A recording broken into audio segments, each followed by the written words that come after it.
my young friends, my name is T.S. Sudhir and you're watching Study with Sudhir. This is your digital classroom. I hope you have subscribed to the channel because if you do so, you will get all the lessons done as far as the class 9 ICSE syllabus is concerned, right? Also, we do ICSE class 10, ISC 11th and 12th English syllabus as well as the CBSE syllabus again for class 9 to 12 right out here. Also, the syllabus pertaining to English for both Telangana State Board and Andhra State Board, right? So, press on the subscribe button and also press on the bell icon so that you can get regular updates. Do that. I'm waiting.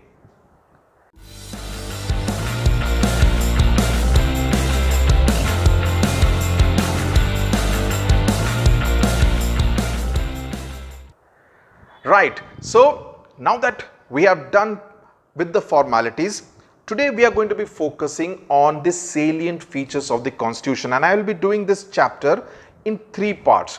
The first part deals with the whole issue of single citizenship, universal adult franchise, the fundamental rights, and there are lots of fundamental rights. You and I have a lot of fundamental rights. So, we will be doing that in 2 parts. So, first part will deal with some of the fundamental rights. The second video lesson will deal with again fundamental rights part 2 and fundamental duties, and in part 3 we will deal with the directive principles. Okay, so those are the 3 parts, 3 video lessons in which we will be dealing with the salient features of the Constitution, which is part of the ICSE civics syllabus.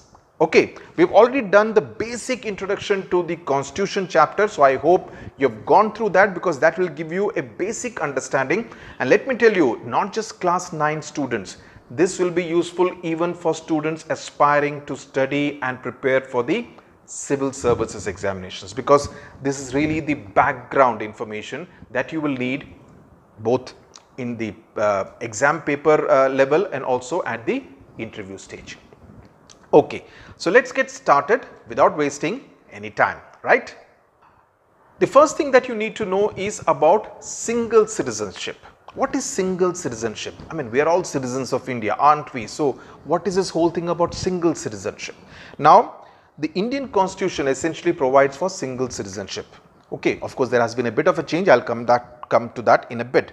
Now, it means all Indians, irrespective of which state they live in. Some may be living in Tamil Nadu, some may be living in Bengal, some may be living in Uttar Pradesh. But irrespective of which state any one of us lives in, we are all citizens of India, the Republic of India, right? It means essentially that you cannot be a citizen also of Andhra Pradesh and also a citizen of India. It will be, you will be a citizen of India, not a citizen of Andhra Pradesh or a citizen of Rajasthan, right? Basically, it was to ensure against any kind of developments that may take place where a particular state may want to break away from the Union of India. Okay, so it was to avoid that. That's why the Constitution basically said it will be a single citizenship. However, what happened in 2003 under the Citizenship Amendment Bill, the government of India decided to give dual citizenship to all the people of Indian origin, and they are referred to as PIOs, people of Indian origin, यानी कि भारतीय मूल के व्यक्ति. और ये it happened before, I think, one of those Pravasi Divas which was organized. Basically, it means that anyone who migrated to another country from India before 26th of January 1950, before the Constitution came into effect in 1950, will be recognized as PIOs. Okay, so they also have Indian citizenship, but, and that's an important but, they cannot vote in elections in India. So that is an important aspect. In fact, there has been much talk that PIOs should also be allowed voting rights. That hasn't happened at least as yet, but that's generally a chatter which takes place a lot in policy meetings, etc. The second aspect that you need to know is about universal adult franchise. Now, what does it mean? Basically, it means that anyone who is above 18 years of age, 18 or above 18 years of age, is entitled and has the right to vote in an election in India, right? Which means that in another 4 years from now, I assume most of you would be about 14 years old, class 9 students, would be entitled to vote. So you are all young citizens of India and you should be aware socially, politically about what is happening in India, because in another 4 years you will be playing a role in deciding who your representative in the local council, the local assembly, the parliament is from your constituency, right? So anyone, irrespective of gender, caste, creed, religion, can actually exercise their right to vote. So that is something which is also important, and that's called the universal adult franchise. So these are the two things which you need to know. Now let's come to the fundamental rights. Okay, and there are 8 kind of fundamental rights, broadly speaking, and there are of course major divisions within them, but broadly speaking these are the 8 fundamental rights, and I would urge you to write it down in your diary so that you remember it. Right to equality, right to freedom, right against exploitation, right to religion, right to cultural and educational rights, right to constitutional remedies, right to education, and right to information. These are the 8 broad fundamental rights which you need to know about. They also come under various articles, and the article numbers is not important for you to remember, class 9 students, but what is there, and you can be asked different kind of questions, and I will come to the questions later on in the video lesson, this video lesson or the next video lesson. So let's understand basically first what are fundamental rights. ये fundamental rights का मतलब क्या है, मूलभूत अधिकार इसका अर्थ क्या है? Basically they are human rights.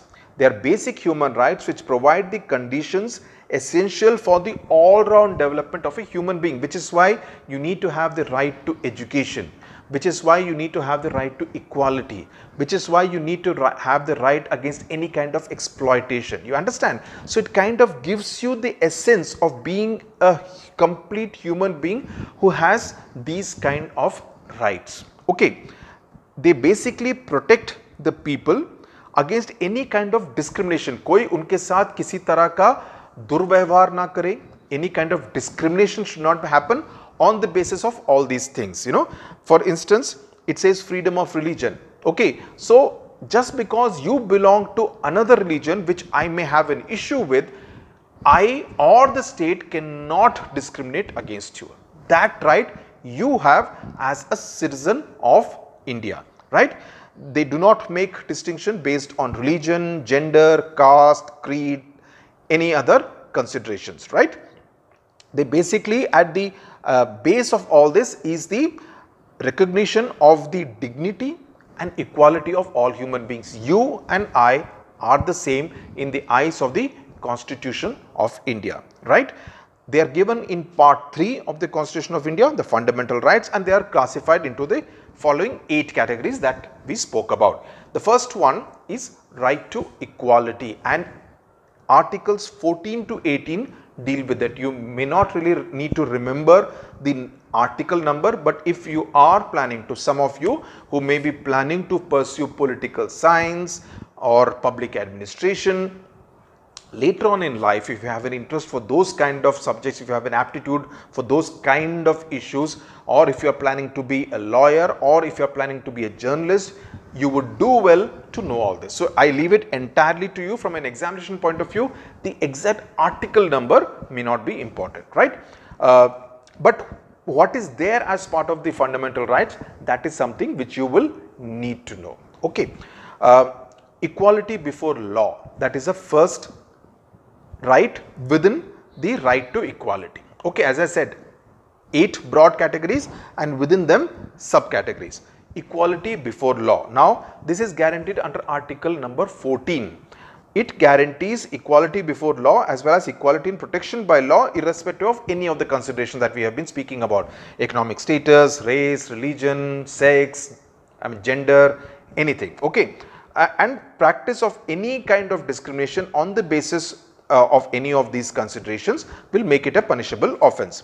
Then we come to article 15, जिसके ऊपर एक मूवी भी बनी थी आयुष्मान खुराना की. Okay, article 15, it prohibits discrimination on grounds which are mentioned in article 14. Okay, for example, admission to educational institutions, allotment of shops have to be made without any discrimination on the grounds which are mentioned in Article 14. You know, same economic status, religion, gender, caste, any of those consideration के basis पे discrimination नहीं किया जा सकता, मतभेद नहीं किया जा सकता. Okay, so this is basically to ensure that anyone who may be belonging to any caste, any religion, either of the genders cannot be denied an opportunity just because they belong to that particular religion or gender or caste. Okay, so Article 15 ensures that. So Article 14 and 15 in that sense are kind of interlinked. Okay, मैं आपको इस तरह से समझाऊंगा तो इतना आपको याद हो जाएगा. मैंने इतना मुश्किल भी नहीं है एक एक आर्टिकल को याद रखना. वैसे इवन जीके के हिसाब से ये सब याद रखना जरूरी है. Okay, instead of trying to know कि अक्षय कुमार का रियल नाम क्या था, ये याद रखेंगे तो you will be A more well informed Indian citizen, right. दूसरी बात आती है इक्वालिटी ऑफ अपॉर्चुनिटी. ओके, ये आता है आर्टिकल 16 के तहत. Article 16 it provides for equality of opportunity for all citizens in matters relating to employment in office under the central or the state government. So when you are dealing with a job opportunity in either the government of India or the government of any state in India, you will all be given equal opportunity, and this is guaranteed under Article 16 of the Indian Constitution. So it basically says no discrimination will be made on the basis which have been entailed in Article 14. So you realize that एक तरह से कड़ी जुड़ती रहती है. Everything gets connected to another article, and mainly Article 14 is really the powerhouse of rights as far as the rights of an Indian citizen are concerned. Okay, it also allows for making of reservation of posts in favor of scheduled castes and scheduled tribes, and we have the we follow a process of reservations in jobs in India, also in educational institutions. So you have 27% posts are reserved for the OBCs, the other backward classes in government jobs. Okay, this was after the Mandal agitation which took place in 1990. I was in college at that time. 89-990. It was a very violent agitation. Took place in largely in universities in India. And Delhi University where I studied was one such hotbed. उसके बाद ही 27% का reservation OBCs के लिए announce किया गया था. This was in addition to the 22.5% reservation which was already in vogue, 15% for scheduled castes and 7.5% for scheduled tribes, यानी कि आदिवासी ट्राइबल्स के लिए. ओके, सो दोनों मिला के 49.5% हो जाता है. The Supreme Court has laid down a guideline that reservations should not exceed 50%. And in many states that has been a major bone of contention, because Tamil Nadu, for instance, has actually something like, even with various stay orders etc., reservations amounting to almost 69%. Andhra Pradesh wanted to give a separate reservation to Muslims, but then the High Court had struck it down saying that you cannot give reservation based on religion. Then they altered it to say we will give it only to the economically backward within the Muslim community. So you know, but again then it comes that it will exceed the 50% cap. So there are this kind of legalese that is being worked out with respect to reservations in India, and this, if you wish to read more about it, you can Google it and you'll find enough number of articles which will enlighten you more, in case if any one of you is interested in things like this, in issues like this. You need to be aware. Abolition of untouchability. Now that is dealt with by Article 17 of the Constitution. It abolishes untouchability, that is, you cannot say that I will not touch you because you belong to a particular caste. In fact, in many states, untouchability was in vogue for many years. I remember doing a story from Mehboob district of Telangana, at that time United Andhra Pradesh, where what we call a two-tumbler system, two-glass system used to be in vogue. Basically, glass, जो चाय के cup थे, जो चाय की दुकानें थी, they would keep two tumblers. So the another tumbler would be only for people belonging to the scheduled caste. So this two-tumbler system was a way of trying to tell the scheduled caste that you are not equal to the upper caste in that village. Subsequently, that was banned and there was a major campaign which was run against it. So, but for many years at end, the two-glass system, as it was called, was in vogue in many parts of India, and I can tell you specifically at least about Telangana and Andhra Pradesh. Okay. Any person preventing the other person from entering a place of public worship. That's another thing. They wouldn't be allowed to enter the temples, any place of worship, because they belong to a particular caste. Or using a public well, that used to be another major bone of contention in villages, कि कुएं का पानी नहीं ले जाने देते थे because they belong to a so-called lower caste, or use the public transport system. All this is punishable under law. Okay, then abolition of titles, that comes under Article 18, where because the princely purses were abolished by Indira Gandhi in 1969, उसके बाद basically ये था कि किसी को भी महाराजा या राय बहादुर, खान बहादुर, राय साहब, those kind of titles could not be used anymore under the abolition of titles. Article 18 basically abolished it, because उससे मानना ये था कि then it kind of put somebody else at a higher pedestal than the others. That is not allowed, because the constitution says that you and I and everyone are equal in the eyes of the Constitution of India. Okay, the only title that can be used is something like the Bharat Ratna, which is given by the President of India, right? And that is given for meritorious public service or any other accomplishments in any field, from social service to sports to entertainment to theatre to anything, right? The 42nd Amendment, which was brought about in 1976 during the emergency, it put a certain restriction to the right of equality. It basically said that the person cannot move the court if his right to equality is restricted to implement the directive principles of state policy. If a right of equality is kind of brought down a bit, is watered down a bit in order to ensure the directive principles, about which we will read in a subsequent video lesson, then he cannot move the court. So this kind of an amendment was brought into the constitution, and this 42nd Amendment has always been seen as a very controversial amendment to the Constitution of India.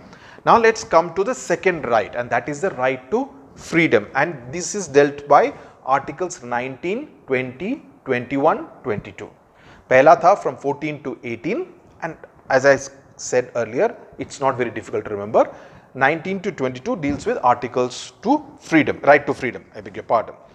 This right is basically talking about 6 basic freedoms. Freedom of speech and expression, कि मेरे को क्या बोलना है उसकी आज़ादी मुझे मिलनी चाहिए. Now it does not mean that I can abuse anyone else. There are a whole lot of people who specialize in abusing others and they think it's very fashionable.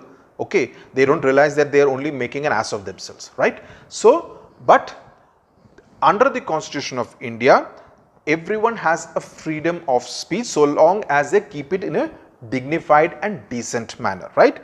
Freedom to assemble peacefully without arms, freedom to form associations and unions. If few of us want to form an association, we are free to do so.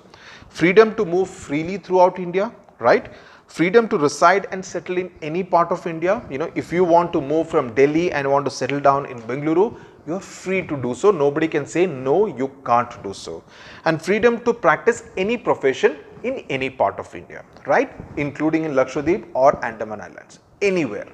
Okay, now freedom of the press is also spoken about, but that's not kind of spoken specifically in the Constitution. But when you're talking about freedom of speech and expression, freedom of press is kind of thought of as being a part of freedom of speech and expression, right?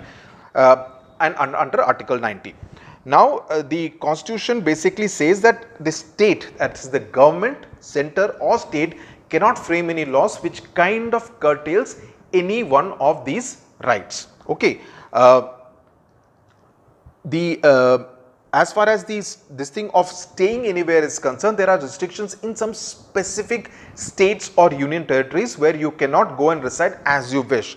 For example, Jammu and Kashmir, in terms of buying property. Similarly, there is also a case with Himachal Pradesh, whether you can buy property or not. Some states in the northeast. So there are some restrictions based on sensitivities of that particular state or union territory that have been programmed by the government of India. Now, there are certain limitations. Article 19, for instance, can be suspended in the case of an emergency. In the case of an emergency, Article 19, which kind of gives all these rights, can actually, right to freedom can be suspended. Then the security of the state and the national interest are of paramount interest. Okay, so what it can do is that there can be reasonable restrictions which can be placed on the implementation of the right to freedom.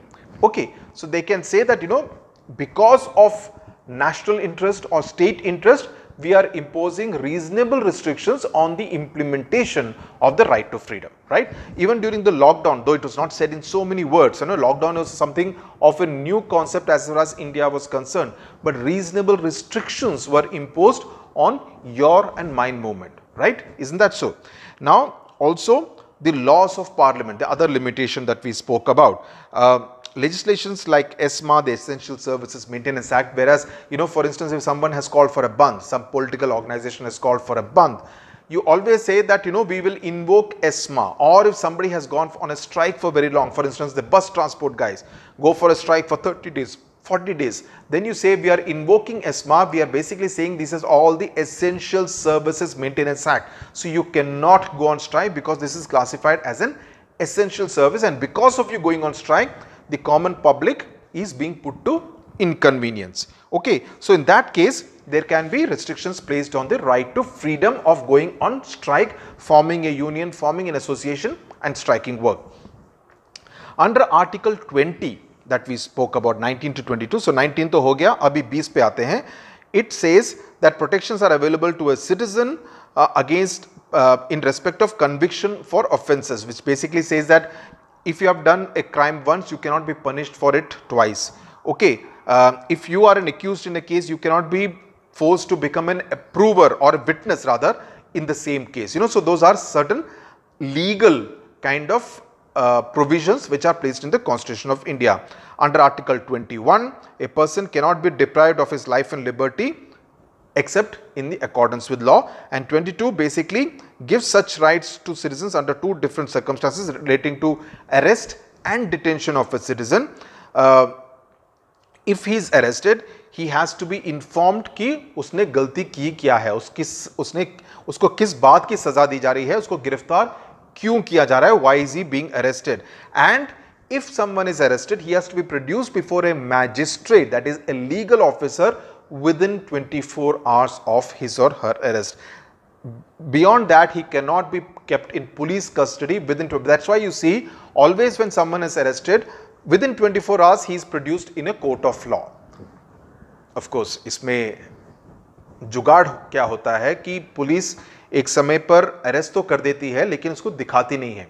They don't enter it into the records. They do the of the record interrogation पहले, फिर उसका arrest बाद में दिखाते हैं ताकि उसके बाद 24 घंटे में they have to produce him in a court of law. उस तरह का जुगाड़ भी काफी होता है पुलिस सिस्टम के द्वारा. And also he has a right to consult a lawyer and prepare for defence at the trial stage. Okay, then there is something called preventive detention that happens generally. अगर आप किसी धरने पे बैठे हैं तो आपको प्रिवेंटिव कस्टडी में लिया जाएगा. Now it does not mean exactly an arrest, it does not translate the same to as an arrest कि आपको गिरफ्तार नहीं किया जा रहा है. You are being taken into preventive custody. It is called preventive detention. Okay, दो उनको अप टू 3 months के लिए भी रखा जा सकता है. हालांकि whenever any leaders etc are detained, they are released by the end of the day. Now, when you are in preventive custody, it does not mean that you are an accused. It only means that it's being done as a precautionary measure because you are seen as a person who could affect the law and order situation in that particular area, city, state or the country. Okay. And detention beyond 3 months if you have to do, it needs the concurrence of an advisory board, which also needs to include a judge of the High Court. Okay. And the person who has been detained has the right to make a representation against his detention.